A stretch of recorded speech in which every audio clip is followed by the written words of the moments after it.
Qué bueno es el Señor. Amén. Amén. Maravillosas sus misericordias. Amén.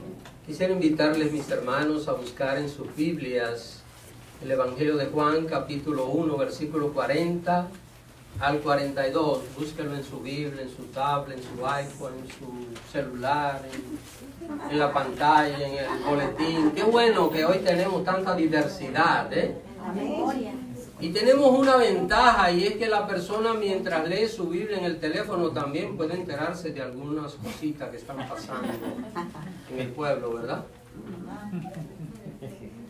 ¿Nadie dice amén? No, no diga amén por eso. Nos estamos descubriendo. Juan capítulo 1, versículo 40 al 42 nos dice: Andrés, hermano de Simón Pedro, era uno de los dos que habían oído a Juan y habían seguido a Jesús. Este halló primero a su hermano Simón y le dijo: hemos hallado al Mesías, que traducido es el Cristo.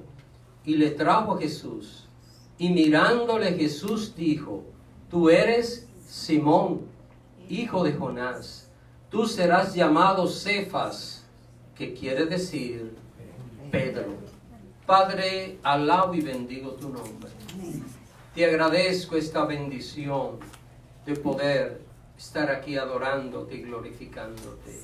Te agradezco, Señor, el permitirme en esta tarde dirigirme a tu pueblo, a esta iglesia que tú has comprado con la sangre preciosa de tu amado Hijo, y que la ha apartado para que sea tu pueblo fiel y especial. Ayúdame, oh Dios, a transmitir esta palabra de manera tal que cada uno de los oyentes, tanto presentes como a la distancia, puedan entender el mensaje de tu bendita palabra. Que esta palabra tuya sea sembrada en lo más profundo de cada vida, y que, Señor, este no sea un sermón más para escucharlo y quizás deleitarnos con él, sino un sermón para, al salir de este lugar, empezar a ponerlo en práctica. Ayúdanos, Señor, a ser no solo oidores, sino hacedores de esta palabra. Te lo pido, Padre, en el nombre de Jesucristo. Amén. Amén. Pueden sentarse, mis hermanos. El tema para esta ocasión es una pregunta. ¿Quién es tu uno? Como que el título no dice mucho, ¿verdad? No creo que exista un solo cristiano nacido de nuevo que no valore su salvación. Toda nueva criatura sabe que lo más importante que hay es tener vida eterna, y que la misma solo se obtiene a través del sacrificio que nuestro Señor Jesús hizo una vez en la cruz. Todo buen cristiano está convencido de que es inmerecedor de la salvación. Todo buen creyente sabe que es salvo solo por la gracia del Señor. Que nadie califica para esto. Y quiero decirle algo a usted. Si en algún momento a su corazón quiere entrar la idea de que usted es bueno, que usted es buen creyente, que usted es esto y que debido a eso usted es salvo, deseche eso inmediatamente, porque eso no viene de Dios. ¿Sabe por qué? Porque usted y yo somos salvos por una sola razón: por la gracia del Señor. Amén. Porque Él ha tenido misericordia de nosotros. Amén. Otra cosa importante que todo buen creyente sabe es que después de la muerte ya no existe ninguna oportunidad ni de salvación ni tampoco de condenación. Una persona se salva o se condena antes de morir, no después de muerto. Antes de morir, se salva o se condena. Después de la muerte, ya no hay nada que se pueda hacer por una persona. Estuve viendo un informe y en este informe se señala que un promedio de más de 150,000 personas mueren diariamente. ¿Quién se anota en la lista? ¿Cuántos de ellos se van a la eternidad sin Cristo? Esa fue la parte, cuando estuve viendo ese informe, la parte que más tocó mi ser. Porque, hermanos, miren, bromeamos siempre con la muerte, con estas cosas, pero un día nos vamos. Un día nos vamos. Ahora, qué bueno es saber que el día que nos vayamos estamos seguros. Amén. Que no hay duda. Hemos sido salvados por Jesús, no por obras hechas nuestras, sino por la obra perfecta que Jesús realizó en la cruz. Pero 150,000 personas, según esta estadística, mueren diariamente. ¿Cuántos de ellos se van a la eternidad sin Cristo? No lo sabemos. Ahora bien, nosotros no somos responsables de la gente que muere sin salvación. El que se salva es porque aceptó a Cristo.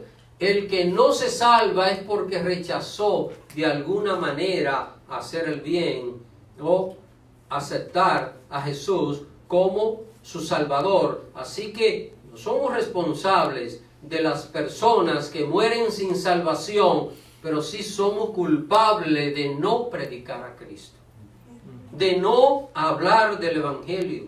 Al encontrarnos con alguien, esa podría ser la última oportunidad de ver a esa persona. ¿Cuántas veces quizás nos encontramos con alguien, conocemos a alguien y no sabemos si esta es la última vez que vamos a verle con vida? ¿Cómo saber esto? Esto es imposible poder entenderlo, poder saberlo. Pero lo que sí es posible es que si usted y yo le hablamos de Cristo y esa persona reflexiona en el mensaje y esa persona acepta a Jesús como su Salvador y esa persona muere en ese mismo día, esa persona ya tiene vida eterna. Amén. Amén. Ya fue librada completamente de la condenación. Esa persona tiene asegurada la salvación eterna a través de Jesucristo nuestro Señor. Existe en la Iglesia mundial una cantidad inmensa de programas y de proyectos evangelísticos. ¿Cuántos han participado aquí en algún proyecto evangelístico en algún momento, en alguna manera? Levante las manos solo para medir algo, ¿verdad? Infinidad de cursos de evangelización se ofrecen todos los años. Se predican cientos de sermones anualmente llamando al pueblo de Dios para que la gente evangelice. Pero pocos días después, ¿usted sabe lo que pasa? Todo aquello se olvida. Todo el compromiso hecho con Dios se pierde. Algunos dicen, yo mejor no hago compromiso para no quedarle mal a Dios. ¿Verdad? Yo mejor no me comprometo. Cuando preguntan, ¿quién quiere ganar una vida para Cristo? Mejor yo no digo nada para no hacer compromiso con Dios. Ahora, mire algo, si usted es de lo que piensa así, yo quiero aclararle a usted que no tiene que hacer ningún compromiso para predicar, sino que en el momento mismo que usted fue salvado, en el mismo paquete de la salvación, ¿sabe lo que vino incluido? Que usted tiene que compartir el Evangelio con otros. La salvación es algo que aunque la recibimos personalmente, no es para guardarla con nosotros, es para compartirla con otra persona que hoy está como nosotros estuvimos antes de que el Señor nos llamara.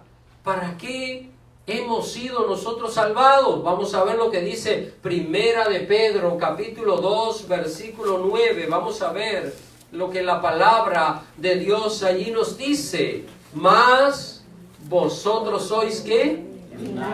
Linaje escogido, real sacerdocio, nación santa, pueblo adquirido por Dios. Bueno, esos títulos están hermosos, ¿verdad?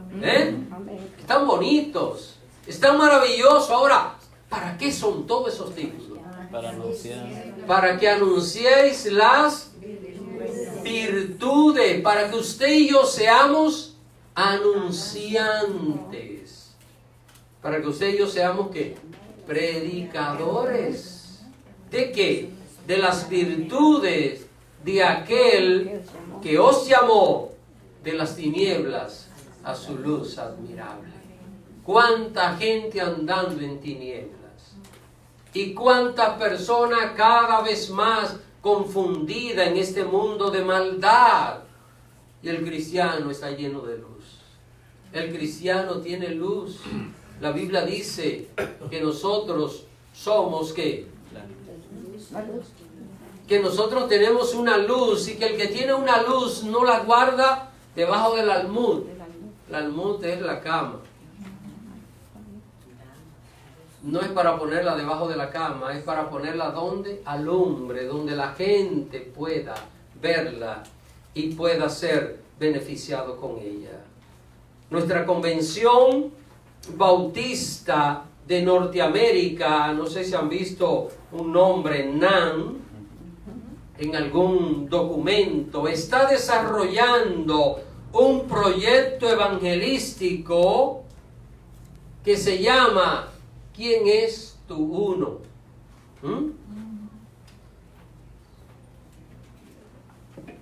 En variadas ocasiones se han desarrollado planes de evangelización.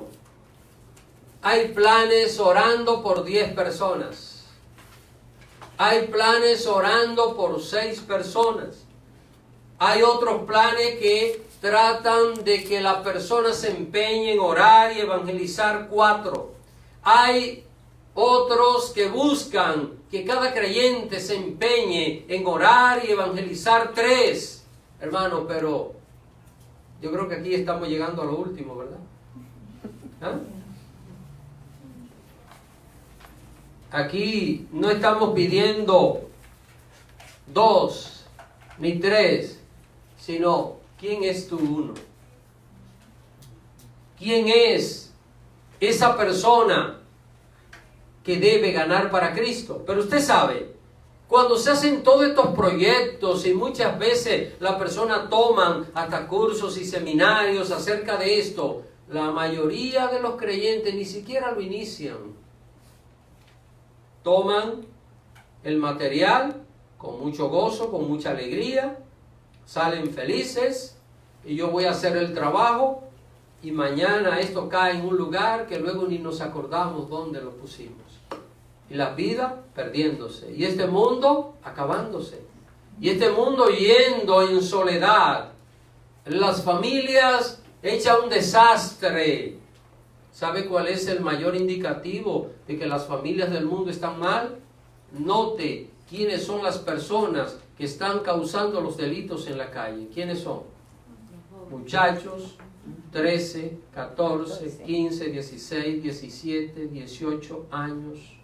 La mayoría de la gente que está envuelta en delitos en la calle, usted mira la edad y es sorprendente nosotros poder decir ¿dónde está el problema? Está en la familia, está en la casa. La sociedad se está desintegrando. Este mundo cada vez irá peor. Y hay algo que cada vez que pienso es como un sueño de terror que llega a mi mente. ¿Qué pasará en 30, 40 años cuando esos muchachos de hoy sean los que gobiernen el mundo? ¿Se ha puesto usted a pensar en esa circunstancia que estará atravesando este planeta Tierra cuando esta generación que tiene un pensamiento totalmente contrario a Dios sea los que les toque dirigir los destinos de las naciones? Por esto, mis hermanos, en este día quiero compartir con usted un plan sencillo, algo que no solo es el plan de un momento, sino que se puede convertir en un estilo de vida cristiana, y es poder ganar una persona para Cristo. Por eso es el título de este sermón. ¿Quién es tu uno? Hacer un compromiso y a partir de este momento decir, hay alguien que tiene que ser mi uno para Jesús. La lectura de este día nos habla del comienzo del ministerio de Jesús. Y bien sabemos que con el poder extraordinario de Jesús, Jesús pudo haber comenzado su ministerio haciendo milagros, ¿verdad? Jesús pudo haber comenzado su ministerio paseando, caminando en el aire, ¿verdad? ¿Pudo Jesús haber hecho eso o no? Pudo haber comenzado caminando en el aire, pudo haber comenzado yendo a los cementerios y todo el que iba a enterrar a alguien detenerlo y resucitarlo. Jesús pudo haber hecho eso cuando comenzó su ministerio. Sin embargo, mis hermanos, ¿cómo inició Jesús su ministerio? No fue haciendo milagros. Jesús comenzó su ministerio haciendo discípulos. Es importante conocer que cuando Jesús hizo su primer milagro, ya tenía discípulos. Ya andaba con los discípulos. Juan capítulo 2, versículo 2 nos dice, y fueron también invitados, ¿a dónde? A las bodas, Jesús y sus discípulos.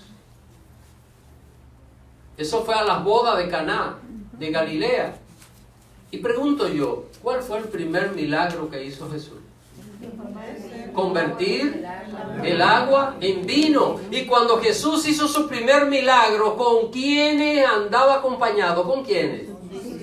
Lo que quiere decir que hacer discípulos, que atraer a otros, es el milagro más grande que puede existir. Hermanos, podemos orar por los enfermos y sanarse. Yo creo perfectamente en esto. Podemos orar para que ocurran maravillas. Podemos nosotros orar para que si va a llover no llueva. O para que si el sol está candente y necesitamos sombra, que Dios envíe una nube. Todo esto puede ocurrir, pero le voy a decir algo. Esto no es tan extraordinario como que una vida se salve. Como que un alma sea rescatada de la condenación eterna. El milagro más grande y más extraordinario que puede existir en este mundo es la salvación de un alma. Y si no, valore usted si usted estuviera perdido. Si usted fuese a la condenación eterna, eso es algo que no tiene ningún tipo de comparación. Ese primer día en la vida ministerial del Señor, aquel día donde Jesús comenzó su glorioso ministerio, ¿sabe cuántas personas lo acompañaron a Él? 2. No crea que Jesús inició su ministerio haciendo una campaña evangelística y ese día 2,000 personas estuvieron siguiendo al Señor. Jesús, cuando inició su ministerio, fue seguido solo por 2 hombres, los cuales eran discípulos de Juan el Bautista. Uno de esos hombres se llamaba Andrés y el otro no sabemos su nombre, pero Andrés se le menciona por lo que hizo. el nombre de Andrés es mencionado por la actividad que hizo. ¿Qué fue lo que hizo Andrés? Vamos a ver lo que nos dice Juan capítulo 1, versículo 41. Este halló primero a su hermano Simón y le dijo, hemos hallado al Mesías, que traducido es el Cristo. ¿Y qué dice comenzando el versículo 42? ¿Qué dice las 5 primeras palabras? ¿Qué dice? Y le trajo a Jesús. Qué interesante está esto, mis hermanos.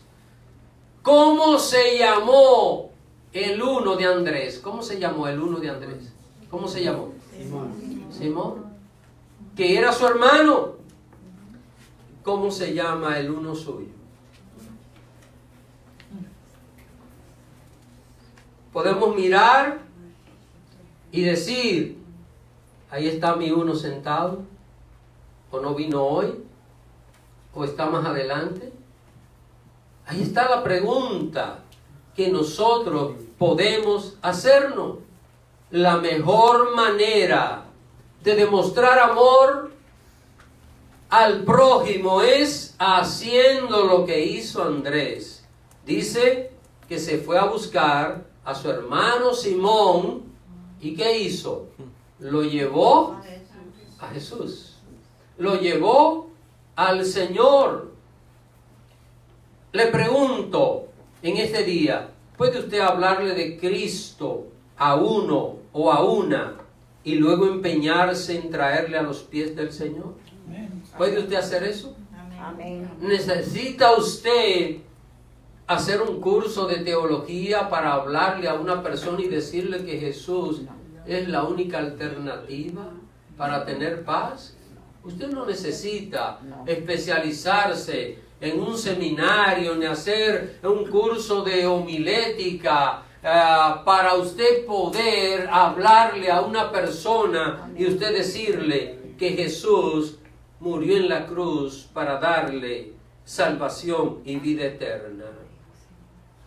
Mis hermanos, probablemente no fue fácil para Andrés convencer a Simón. ¿Qué eran ellos? Eran hermanos, eran hermanos de padre, madre. Ahora, ¿por qué yo digo que no fue fácil para Andrés convencer a Simón? ¿Usted sabe lo que significa la palabra Simón? Caña frágil, inestable. Simón era de las personas que usted le decía, Simón, nos vamos de pesca mañana, y decía, oh, aquí está la red inmediatamente. Y cuando usted iba a buscarlo, Simón decía, mira, yo cambié de idea, yo no voy. Simón era una persona inestable, inconstante. Eso es lo que significa. ¿Por qué el Señor Jesús le cambió el nombre? Es por esto. De caña frágil le puso roca, le puso piedra para que no se moviese con tanta facilidad. Mire, cuando Andrés le habló de Jesús, probablemente Simón le dijo, sí, voy, mi hermano, seguro que sí. Y media hora más tarde le dijo, mira, yo he pensado que no, yo no puedo ir. En definitiva, a mí no me interesa. Si tú quieres, sigues tú. Pero ¿qué pasó? ¿Qué pasó? Mis hermanos, por los resultados sabemos que si esto fue así, Andrés no soltó a su hermano. ¿Hasta cuándo? Hasta que lo llevó delante de Jesús. Estuvo con él. Quizás Simón le dijo, pues mira, si tú quieres que te acompañe, hazme el desayuno. No hay problema. ¿Qué tú quieres? ¿Quieres un mangú dominicano?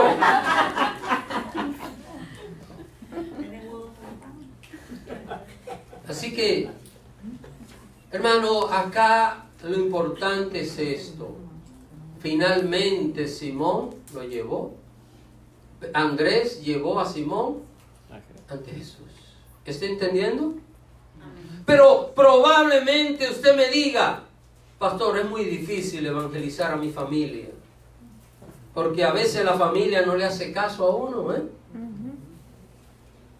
Si a usted le pasó eso, tal vez en este momento usted respira y usted dice, ya pastor, ya estoy libre de evangelizar, porque si realmente Dios sabe que mi familia no quiere escucharme, no hay manera, pues mire que no queda libre. ¿Por qué? Porque hay otro paso que podemos dar.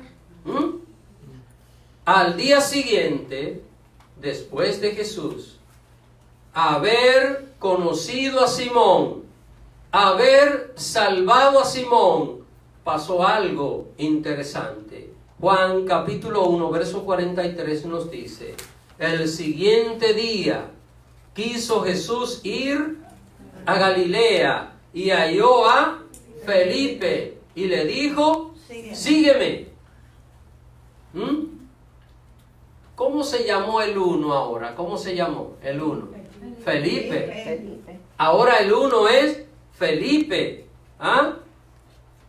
Así que Jesús llamó a Felipe, lo llamó directamente. Entre ya los 3 seguidores que tenía Jesús, uno solo él lo había llamado de manera directa. En este caso era Felipe.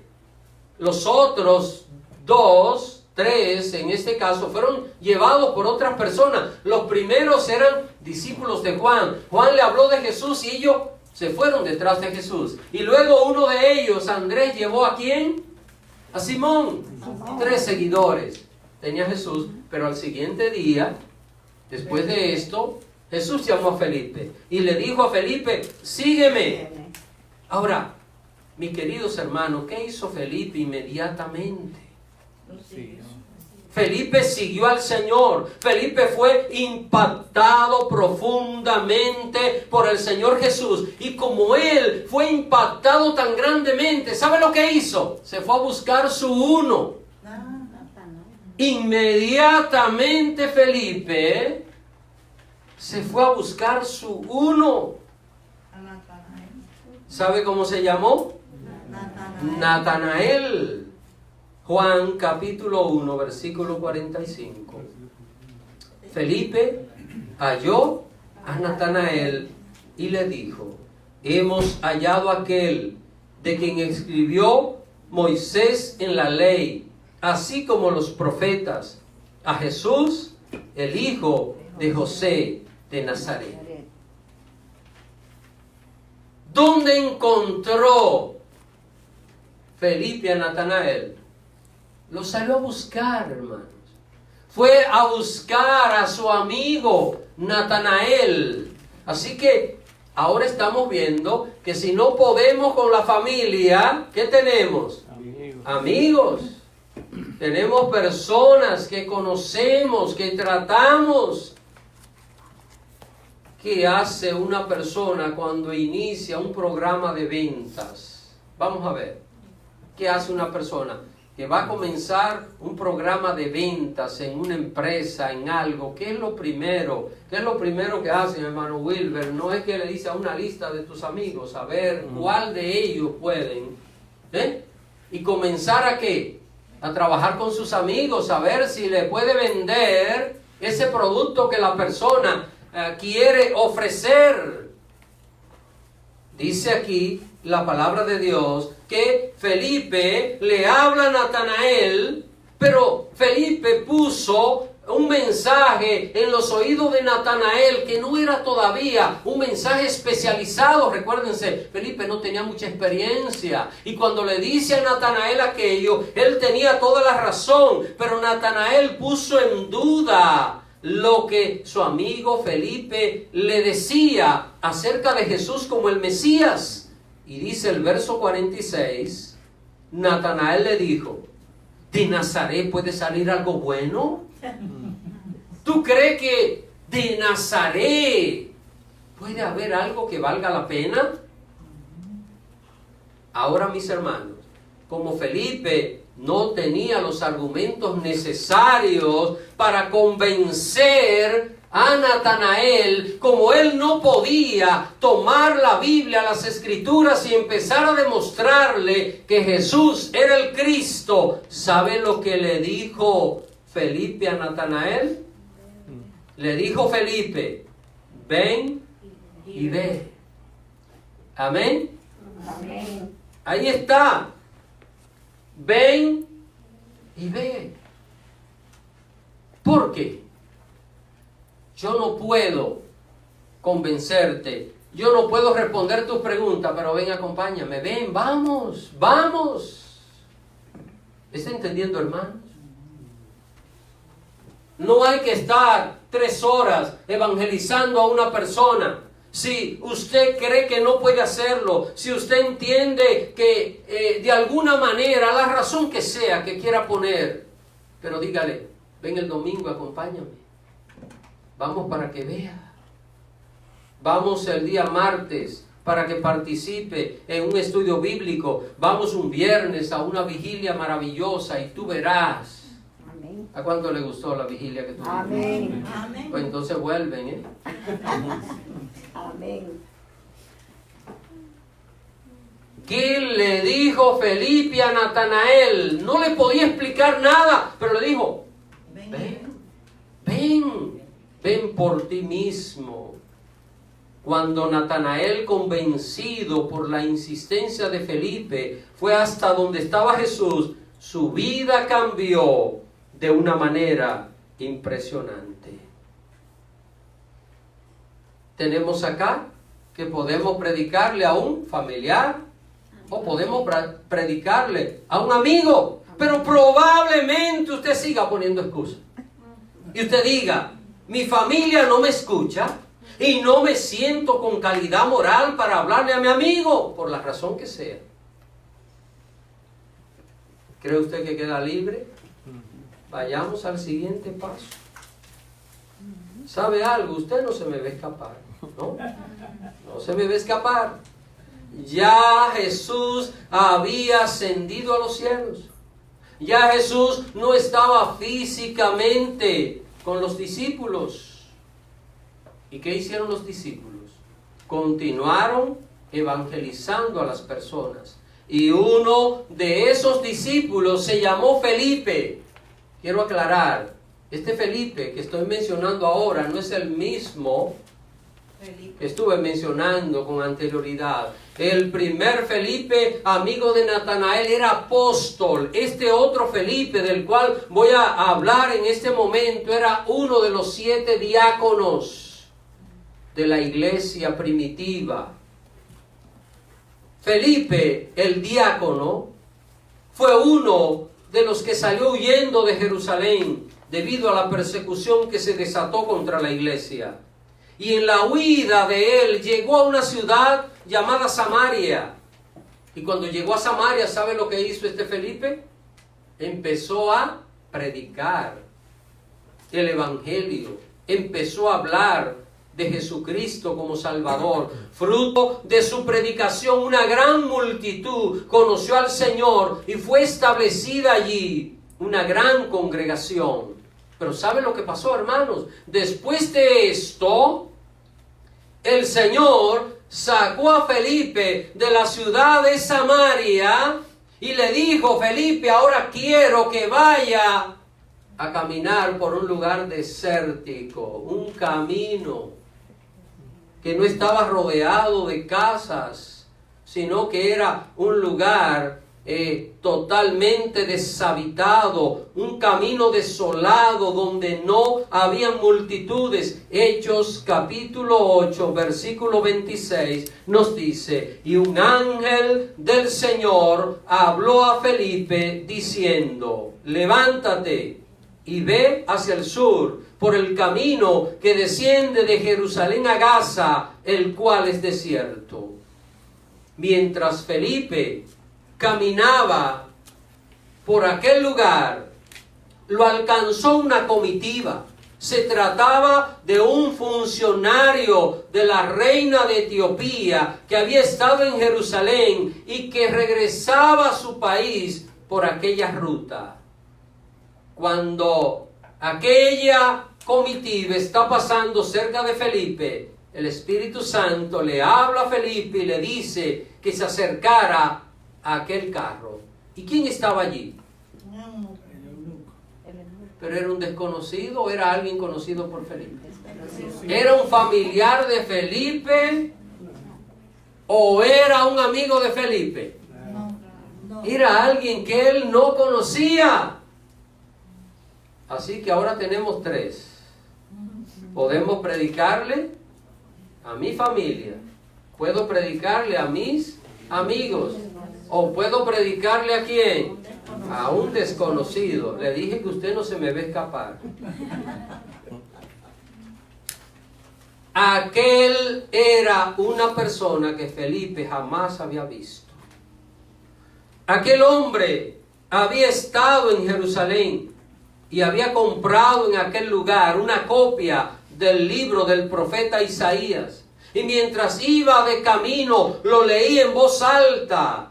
Entonces Felipe, oyéndolo, le preguntó, se acercó, como el Espíritu Santo le dijo, acércate. Se acercó y le preguntó a aquel hombre, diciéndole, ¿entiendes lo que lees?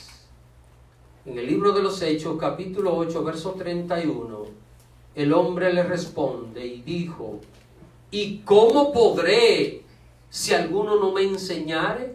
Y rogó a Felipe que subiese y se sentara con él. ¿Cuánta gente puede estar esperando que nosotros hagamos lo mismo?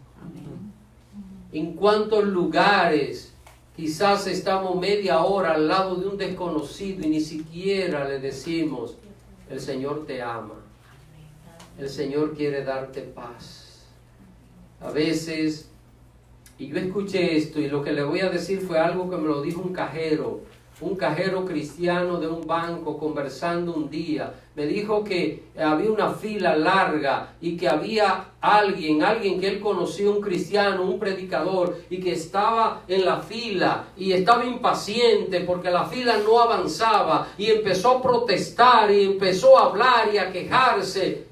Y él, el cajero cristiano, el que me testificó, y él me dijo, qué bueno hubiese sido que ese hermano hubiera aprovechado la oportunidad, que la fila era larga, para hablarle de Cristo al que le quedaba al lado, al que le quedaba atrás, en vez de estarse quejando y en vez de aprovechar aquella oportunidad. Hermanos, cuando alguien está a nuestro lado y no conoce a Cristo, es la oportunidad de decirle, aunque sea, Cristo te ama. Amén. Usted no sabe si esa persona ha tenido un día desastroso y usted le dice que Jesús le da paz, y esa palabra va a caer en lo más profundo del ser de esa persona. Hay gente que creen que nadie lo ama. Es cierto. Una palabra de Cristo puede cambiar una vida. Felipe le explicó a aquel extraño lo que dice el profeta acerca de Jesús y su obra de redención. Y aquel hombre que era el tesorero de la reina de Etiopía creyó al mensaje, aceptó al Señor y pidió ser bautizado allí, en aquel mismo momento. Y en Hechos 8:38 dice, y mandó parar el carro y descendieron ambos al agua, Felipe y el eunuco, y le bautizó. Mire, no solo lo ganó para Cristo, sino que lo bautizó inmediatamente. ¿Y quién era este hombre? Un extraño, un desconocido. Cada discípulo de Jesús estaba empeñado en ganar a uno para Cristo. Usted es igual que ellos. ¿Qué es usted? ¿Qué soy yo? Somos discípulos del Señor. Pregunto en este momento, ¿quién es uno? ¿Por qué no se propone ganar uno para Cristo? Amén. una vida para Cristo. Tómese el tiempo necesario, pero inicie ¿cuándo? Hoy mismo. Tome la decisión. No retarde más. Esa persona a la cual usted le puede hablar de Cristo puede estar en peligro de perderse para siempre. Y un mensaje claro de Cristo puede hacerlo que se salve para siempre. Que su destino eterno esté asegurado a través de la obra maravillosa que hace el Señor. Qué dolor en el corazón puede sentir un creyente que se despierte hoy y que encuentre que un compañero de trabajo al cual ayer despidió, se saludaron, de estudio, o un familiar, y se entere cuando se levante que partió de este mundo y que se fue sin Cristo. Ese creyente siempre recordará que esa vida pudo haber sido salvada tan solo con haberle hablado de Cristo. Hermanos, una vez viví una experiencia que me marcó, que jamás se me ha olvidado. Llegué a mi hogar cansado, agotado. Recuerdo que me senté, me recosté en un sofá y estando allí recibí una llamada. Una dama me estaba llamando porque necesitaba que yo fuese a compartir con ella una oración. Se sentía desesperada. Era una persona que había visitado ya y me llama. Yo estaba cansado, hermano, con ese cansancio que a veces uno lo único que quiere es dormirse. Y recibo esta llamada. Y así conversando con la persona en fracciones de segundo, estoy pensando decirle, mira, mañana voy a verte. Realmente se me hace imposible, pero sabe, ahí en ese mismo momento el Espíritu Santo me hizo pensar en algo. Me dijo el Espíritu Santo a mi corazón, cuando un médico lo llaman porque su paciente está grave, el médico deja la playa, el médico deja tal cosa y va corriendo a atender al paciente. Y yo dije dentro de mí, mi trabajo no es igual que el del médico, porque el médico cuida el cuerpo, pero mi trabajo es cuidar el alma de la persona, el destino eterno. Mano, esto fue como una vitamina. Yo me paré de ese lugar con una fuerza, fui al lugar, estuve con la persona, le hablé del Señor, oré con ella, la dejé feliz y contenta. Al otro día, cuando me levanté, supe que esa madrugada la señora había partido de este mundo. ¿Usted sabe por qué yo estoy testificando esto? Si yo no me hubiese levantado de ese sofá y voy hoy, no me atrevería a hablarle a usted acerca de esa experiencia. ¿Cuál puede ser la última vez de tratar con una persona? No sabemos. Quiero concluir preguntándole, ¿quién es su uno? ¿Se trata de un familiar como buscó Andrés? ¿Es un amigo como el que buscó Felipe el apóstol? ¿O es un desconocido como el que buscó Felipe el diácono? Cualquiera que sea su uno, recuerde que hay una vida que solo se acercará a Cristo si usted lo lleva a Él. Ese es su uno. Búsquelo. Y un día, así como he hecho estos recuentos bíblicos de estos personajes, un día en los anales del cielo aparecerá también la historia suya, junta con la de Andrés, junta con la de los dos Felipe, donde cada uno recibirá el galardón, porque cada uno buscó a un uno para llevarlo a Cristo. Amén. Que el Señor le bendiga en esta tarde. Amén. Quiero orar. Padre, gracias te doy. Gracias por esta palabra. Gracias porque tu palabra es viva y eficaz. Cada uno de los presentes y aquellas personas que a través de las redes sociales estarán recibiendo este mensaje o ya lo han escuchado, están conscientes de que hay una responsabilidad en su corazón de hablarle a uno para llevarlo a ti. Yo sé, mi Dios, que por difícil que parezca la tarea, alguien podemos ayudar. Alguien podemos influir. En alguien podemos emplear tu palabra, oh Dios. Yo te pido, Señor, que nos ayudes. Ayúdanos a tomar la decisión y en este día poder salir de este lugar estando conscientes de que hay un uno o hay una que necesita de nosotros, que necesita nuestro consejo, necesita nuestro estímulo, necesita nuestro apoyo. Ayúdanos, Señor, a entender que hay una vida que solo llegará si nosotros la buscamos. Que sintamos en lo más profundo de nuestro corazón esta responsabilidad y esta necesidad. Ayúdanos, Señor, a entenderlo. En el nombre de Jesús. Amén. Amén.